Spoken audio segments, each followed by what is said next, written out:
नमस्कार बच्चों, super NCERT पाठशाला में आपका स्वागत है। और आज हम करने वाले हैं हमारा देश भारत। ये चैप्टर होगा छठी क्लास का और जो 7वां चैप्टर है ये है बेटा एनसीईआरटी बुक में। ठीक है, सबसे पहले हम जो अभ्यास की क्वेश्चन मैं आपको बताने वाला हूँ। जैसे आप देख रहे हो, भारत को कितने भौतिक भागों में विभाजित किया जा सकता है, उनके नाम लिखिए। देखो नाम आपको दिख रहे होंगे बेटा, ये नाम जो आपको दिख रहे हैं ये कर देंगे हम। ठीक है, इससे पहले ये कौन कौन से होते हैं, जैसे हिमालय हो गया, भारत का उत्तरी मैदान होगा, ये कहाँ कहाँ है, कैसे हैं, सबसे पहले हम इनको समझेंगे, फिर अभ्यास के सभी क्वेश्चन करेंगे बेटा। ठीक है, तो सबसे पहले हम चैप्टर को समझने वाले हैं। वीडियो को पूरा ध्यान से देखना, पूरी क्लास को, जब आपको समझ में आएगा। ठीक है, फिर मैं आपको अभ्यास के सभी क्वेश्चन करवाऊंगा। ठीक है बेटा, तो ध्यान से देखना है। तो सबसे पहले हम जो हमारा क्या कर रहे हैं, हमारा भारत देश महान है। ठीक है, तो सबसे पहले हम करेंगे स्थिति। क्या करेंगे हम? सबसे पहले स्थिति करेंगे। हमने पहले भी पढ़ा था जो ग्लोब और जो पृथ्वी के बारे में पढ़ा था। हमने पृथ्वी को दो भागों में बांटा था, एक उत्तरी गोलार्ध में और एक दक्षिणी गोलार्ध में। ठीक है, जो हमारा भारत आता है एशिया महाद्वीप में आता है, ये भी आपको पता है। ठीक है, और एशिया महाद्वीप है वो कौन से गोलार्ध में आता है? वो उत्तरी गोलार्ध में आता है। ठीक है, ये भी आपको पता है। तो एशिया महाद्वीप उत्तरी गोलार्ध में आता है और एशिया महाद्वीप में ही हमारा देश है। तो हमारा देश भी कौन से गोलार्ध में हुआ? उत्तरी गोलार्ध में। ये भी आपको पता होगा। ठीक है, अगर ये आपको समझ में ना आए ना तो पिछली वीडियो देख लेना है। पीछे हमने जो महाद्वीप किए हैं जो कक्षा 6 में ही है, चैप्टर बहुत अच्छे चैप्टर है, वे करने आपको। ठीक है, फिर आगे करें तो मैं आपको बता दूं, हमने जो देशांतर और अक्षांश रेखाओं के बारे में पढ़ा था, उनके बारे में भी आपको जिक्र मिलेगा अगर स्थिति की बात कर रहे हैं तो। ठीक है, अगर ग्लोब के ऊपर स्थिति की बात करें तो हमारे भारत को एक पूरे बीच से एक रेखा काटती है हमारे भारत को। ठीक है, और ये कौन सी रेखा है? ये कर्क रेखा है। ठीक है, और ये काटती है 23 डिग्री 30 सेकंड। ठीक है, आई बात समझो, कर्क रेखा ध्यान में रखना है। ये पूछा जाए भारत को कौन सी रेखा बीच से काटती है, तो कौन सी रेखा? कर्क रेखा भारत को बीच से काटती है। ठीक है, और ये पूछा जाए कि किन अक्षांश रेखाओं के बीच भारत आता है। ठीक है, किन अक्षांश रेखाओं के बीच, तो हमको एक तो ये बतानी है और एक ये। ठीक है, ये कितने डिग्री पर आए ये देखना है। ठीक है, किन किन के बीच आती हैं, तो ये तो हो गई 8 डिग्री 4 और 37 डिग्री है 6। और ये पूछा जाए कि कितने देशांतर। ठीक है, देशांतर की बात करें, देशांतर मैंने बताया था अक्षांश ये वाली रेखा होती है और जो देशांतर होती है ये। तो हमारा भारत किन देशांतर रेखाओं के बीच आता है? ठीक है, किन देशांतर रेखाओं के बीच आता है हमारा भारत? ठीक है, तो यहां पर है 68 डिग्री। ठीक है, और ये 97 डिग्री। आई बात समझे? ठीक है, 97 डिग्री 25। ठीक है, और एक और इन रेखाओं के बारे में मैं आपकी जो बताने वाला हूं उसको ध्यान से देखना है। एक याम्योत्तर रेखा होती है, याम्योत्तर, हर एक देश की याम्योत्तर रेखा होती है जिससे उस देश का टाइम मापा जाता है। ठीक है, समय मापा जाता है। ठीक है, और हमारे देश की भी एक याम्योत्तर रेखा है जो 82 डिग्री पर काटती है। ठीक है, 82 डिग्री। आई बात समझ में? ठीक है, और ये क्या होती है, जब सूरज इसके बिल्कुल ऊपर आ जाता है ना, जब हमारे भारत में 12 बजते हैं। ठीक है, ये कौन सी है? ये याम्योत्तर रेखा है, इसको ध्यान में रखना है। ठीक है, ये हो गई देशांतर रेखा। किन देशांतर रेखाओं के बीच में भारत आता है? 68 डिग्री और 97 डिग्री। ठीक है, और किन अक्षांश रेखाओं के बीच आता है? तो जो ये 8 डिग्री और 37। ठीक है, इसको याद रखना है। और कौन सी रेखा भारत को बीच से काटती है? तो कर्क रेखा काटती है। ठीक है, और कितने डिग्री पर काटती है? 23 डिग्री पर। ठीक है, आई बात समझे। और मैं आपको बता दूं विश्व में हमारा भारत क्षेत्रफल में 7वें नंबर पे है, ठीक है। अगर क्षेत्रफल में बात करें तो क्षेत्रफल में भारत होता है 7 नंबर पे, और जनसंख्या में बात करें तो जनसंख्या में बात करें तो दूसरे नंबर पर है, ठीक है। एशिया महाद्वीप में अगर भारत पूछा जाए कौन से नंबर पे है, तो क्षेत्रफल में पूछा जाए तो एशिया महाद्वीप में तीसरे नंबर पे है, और जनसंख्या में दूसरे नंबर पे ही है, क्योंकि एशिया महाद्वीप में चीन है और चीन जनसंख्या में सबसे प्रथम स्थान पर है वो, ठीक है। आई बात समझे, ठीक है। फिर हमको क्या करना है, हमारे भारत का क्षेत्रफल लगभग करना है हमको। हमारे भारत का क्षेत्रफल 32.8 लाख वर्ग किलोमीटर, ठीक है, याद रखना है इस चीज को। हमारे भारत का क्षेत्रफल कितना है, 32.8 लाख वर्ग किलोमीटर, ठीक है। और क्या पूछा जाए, मैं आपको बता दूं कि जो जम्मू कश्मीर से बिल्कुल ऊपर से लेकर कन्याकुमारी तक अगर भारत की दूरी पूछी जाए आपसे, तो ये हो जाएगी भाई 3200 किलोमीटर, ठीक है। कितनी हो जाएगी, 3200 किलोमीटर। अगर ये पूछा जाए कि उत्तर से दक्षिण की भारत की दूरी, तो इतनी लिखेंगे हम, और अगर पूछा जाए पश्चिम से पूर्व की ओर, ठीक है, पश्चिम से पूर्व की ओर, ठीक है। यहां पर गुजरात में कच्छ है जो भारत का सबसे बड़ा जिला है, ठीक है, यहां से लेकर और ये अरुणाचल प्रदेश तक कितनी दूरी है, ठीक है, ये दूरी है 2900 किलोमीटर।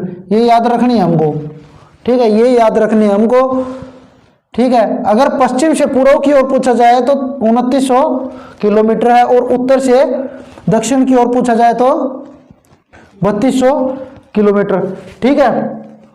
हमारे भारत की जनसंख्या 2011 की जनगणना के अनुसार 120 करोड़ है, लेकिन अब बात करें तो हम 140 के आर बार है, 130 प्लस हो चुकी है, अब 130 करोड़ प्लस हो चुकी है, ठीक है, याद रखनी है इसको भी, ठीक है। अगर 2011 के अनुसार पूछे तो 120, ठीक है, 120 करोड़ भारत की जनसंख्या, ठीक है। कह रहे हैं कि आने वाले समय में चीन को भी पार कर जाएगी हमारे भारत की जनसंख्या, ठीक है। आगे देखो हम क्या करने वाले हैं, आगे क्या करेंगे, भारत के पड़ोसी देश, ठीक है, स्थिति हमने कर ली, हमारा भारत कहाँ पे है, कौन से नंबर पे है, ठीक है, किस साइड क्या है, ये चीज हमने कर लिया है। और अब हम करेंगे भारत के पड़ोसी देश, ठीक है, पड़ोसी देश। सबसे पहले तो बात करते हैं हमें ये पाकिस्तान, ठीक है, कौन सा है, पाकिस्तान, ठीक है।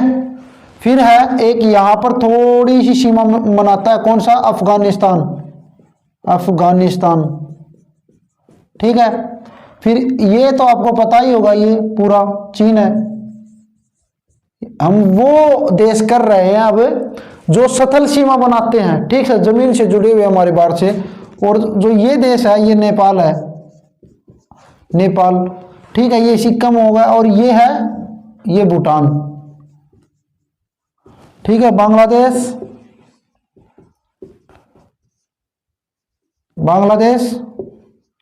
और ये यहां पर भी हमारे भारत के जो सीमा बनाता है म्यांमार, ठीक है, कौन सा है, ध्यान से देखना बेटा इनको, ठीक है। कौन कौन सा देश होगा, पाकिस्तान, अफगानिस्तान, चीन, नेपाल, भूटान, म्यांमार और बांग्लादेश। कितने हो गए, 1 2 3 4 5 6 7 देश हमारे देश के साथ सतलीय सीमा बनाते हैं। ये पूछा जाए सतलीय सीमा कितने देश बनाते हैं, 7 देश। कौन कौन से हैं, पाकिस्तान, अफगानिस्तान, चीन, नेपाल, भूटान, बांग्लादेश और म्यांमार, ठीक है। और अब हम बात कर रहे हैं, देखो ये देख रहा है ना, ये भी एक देश है, कौन सा है, श्रीलंका है, ठीक है, श्रीलंका। ये सतलीय सीमा नहीं बनाता, इसको सतलीय सीमा में नहीं लिखना है, ये जलीय सीमा बनाता है। और ये पूछा जाएगा कि जो श्रीलंका को है ना, कौन सी जलीय सीमा जोड़ती है भारत को, भारत के साथ, ठीक है, तो इसको जोड़ती है कौन सी सीमा, पाक जल संधि, कौन सी, कौन सी संधि जोड़ती है? पाक जल संधि। ठीक है, आई बात समझ में? बिल्कुल आसान है, इसको करना है। आई बात समझ में? ठीक है। और आप स्थिति की बात करें हम, देखो जो हमारा भारत है, यहां पर आपको पता होगा, यहां पर आपको पता होगा हमारा भारत तीन ओर से जल से घिरा हुआ है। ठीक है, तीन ओर से जल से घिरा हुआ है। मैं सबसे पहले पश्चिम में बात करूं तो अरब सागर, अरब सागर। ठीक है, अगर पूर्व में बात करें तो बंगाल की खाड़ी। ठीक है, अगर दक्षिण में बात करें तो हिंद महासागर, हिंद महासागर। वैसे तो मैंने ये सब कुछ करवाया है, और फिर देखना है हिंद महासागर एक ऐसा महासागर है जो हमारे देश के ऊपर नाम रखा हुआ है जिसका, ठीक है, हमारे हिंदुस्तान के नाम पर जिसका नाम रखा गया है हिंद महासागर। ठीक है, अरब सागर पश्चिम की ओर, पूर्व की ओर बंगाल की खाड़ी और दक्षिण की ओर हिंद महासागर। ठीक है, और जो हमारे प्रमुख द्वीप है, देखो यहां पर छोटे छोटे द्वीप हैं, तो ये एक तो है लक्षद्वीप, लक्षद्वीप। ठीक है, और यहां पर है कौन से है? अंडमान और निकोबार। ठीक है, आई बात समझ में? ध्यान देना है। ठीक है, समझने की कोशिश करना बेटे, समझने की कोशिश करना है। ठीक है, आगे देखो क्या दे रखा है, इतना आपको आगे आओगा समझ में मेरे हिसाब से। तो आगे क्या दे रखा है? राजनीतिक एवं प्रशासनिक विभाजन। भारत का विभाजन किस प्रकार किया हुआ है और किस तरह कर रखा है। ठीक है, कितने राज्यों में बांटा हुआ है, कितने केंद्र शासित प्रदेशों में बांटा हुआ है, ये बताना है हमको। ठीक है, और आपको पता होगा कि हमारे भारत में कितने राज्य हैं? हमारे भारत में राज्य 28 हैं, और केंद्र शासित प्रदेश 8 हैं। ठीक है, और हमको ये याद भी करने भी। ठीक है, ये अगर जब तक 28 राज्य हमको याद नहीं होंगे ना, तो भी हमको चैप्टर पूरा क्लियर नहीं होगा। पूरे ध्यान से देखना है। ठीक है, और जो पहले आपको पता, एक बात बता देता हूं मैं, जो जम्मू कश्मीर और लद्दाख अब क्या है? केंद्र शासित प्रदेश है। पहले राज्य हुआ करते थे, लेकिन अब क्या बना दिए? केंद्र शासित प्रदेश बना दिए हैं। ठीक है, याद रखनी है इस बात को भी। आगे बात समझ में? तो ये 28 राज्य आपको याद करने हैं, और केंद्र शासित प्रदेश भी आपको याद करने हैं। समझ में आई? फिर आगे हम जो करने वाले हैं क्या है? भौतिक विभाजन। भौतिक विभाजन किस प्रकार करना है? भारत का भौतिक विभाजन करना है। भारत को किस किस प्रकार बांटा गया है अलग अलग स्थितियों में। हमने जो पिछला चैप्टर किया था ना, जो सतल रूप के बारे में, पृथ्वी के ऊपर सतल रूप किस किस प्रकार से पाए जाते हैं, तो ऐसे ही हमारे भारत के सतल रूप के बारे में करना है। ठीक है, मतलब भौतिक विभाजन के बारे में करना है। ठीक है, सबसे पहले हम उत्तर से लगेंगे, और वैसे मैं आपको बता दूं कितने प्रकार के मिलते हैं ये। देखो, एक तो हमको मिलेगा पर्वतीय सतल मिलेगा। ठीक है, फिर मैं आपको बता दूं मरुस्थलीय स्थल, और फिर पठार, मैदान और तटीय क्षेत्र। ठीक है, ये भारत में देखने को मिलेंगे। ठीक है, और ये कौन कौन से हैं? सबसे पहले मैं आपको पर्वतीय बताऊं तो हमारे भारत के उत्तर में हिमालय पर्वत के बारे में आपने सुना होगा। बहुत लंबी श्रेणी है एक प्रकार से, और हिमालय को 3 भागों में बांटा गया है। ठीक है, हिमालय को 3 भागों में बांटा गया है। इस प्रकार यहां से लेकर यहां तक हिमालय फैला हुआ है। ठीक है, 3 भागों में बांटा गया है। एक तो यहाँ पर हो गया, और एक यहाँ पे, और एक यहाँ पे। ठीक है, जो ऊपर वाला है उसको क्या कहते हैं? वृहत पर्वत, उसको हिमाद्री भी कहते हैं। हिमाद्री का मतलब क्या था? हिम जमा आद्री। हिम का मतलब होता है बर्फ। ठीक है। हिमाद्री मतलब बर्फ से ढका हुआ, ठीक है। जो ऊपर पर्वत है उसको हिमाद्री बोलते हैं और वो बर्फ से ढका हुआ है। समझ में आया ना। ये पूछा जाए कि बर्फ से ढका हुआ उसको क्या कहते हैं, तो उसको हिमाद्री कहते हैं, ठीक है। और जो सेकंड नंबर पे है ना, जो नीचे दूसरा भाग बताए हमें हिमालय पर्वत का, तो उसको मध्य हिमालय बोलते हैं। कौन सा? मध्य हिमालय बोलते हैं।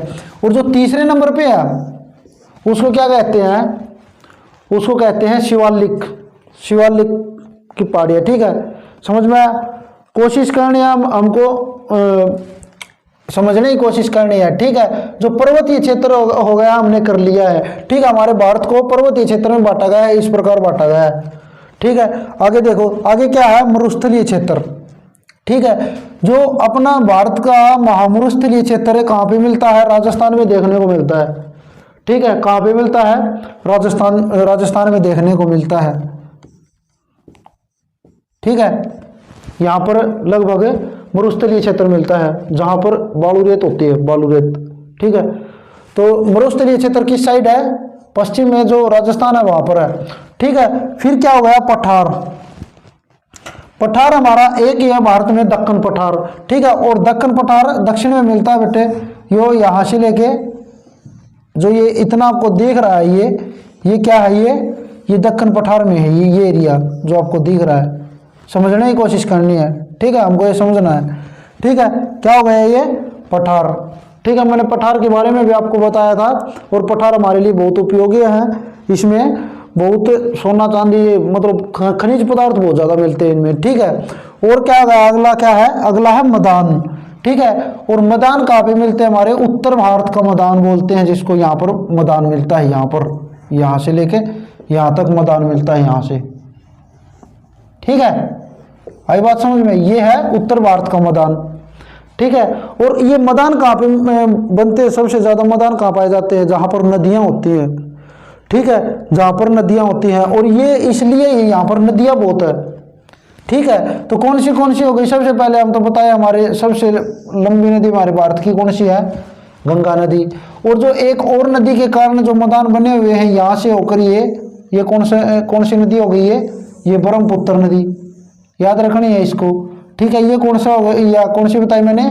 ये गंगा नदी, ठीक है। गंगा नदी और इसकी सहायक नदी एक यमुना नदी है यहाँ पे भाई, ठीक है। यहाँ पे यमुना नदी है, ठीक है। और इन्हीं सहायक नदियों के कारण यहाँ पर उत्तर भारत का मैदान बना हुआ है, ठीक है।